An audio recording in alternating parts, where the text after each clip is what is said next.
बिर्याणी तर सगळ्यांनाच आवडते. मग ती चिकनची असू दे, मटनची असू दे किंवा कोळंबी किंवा माशाची असू दे. तर चला आजच्या व्हिडिओमध्ये मी तुम्हाला मटणाची दम बिर्याणी कशी करायची सांगणार आहे आणि ती पण वेगळ्या पद्धतीने बरं का. मी इकडे 2 प्रकारचे कांदे चिरून घेतले. 2 उभे कांदे आणि 2 आडवे कांदे चिरून घेतले आणि टोमॅटो पण चिरून घेतले.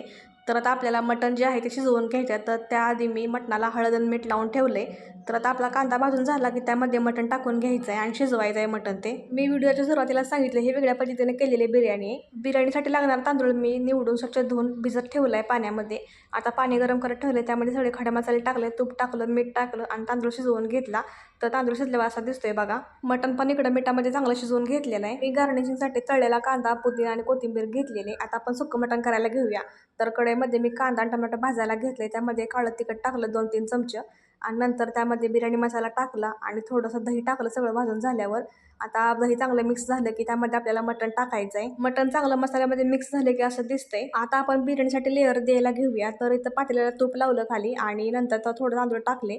नंतर त्यामध्ये मटण टाकायचं सगळीकडे आपल्याला. नंतर कोथिंबीर, कांदा आणि पुदिना टाकून घ्यायचा आणि वरून तांदळाचा लेअर द्यायचा आणि वरून अजून कोथिंबीर, पुदिना, कांदा पसरून घ्यायचा आणि 10 मिनिटं ठेवायचं झाकून.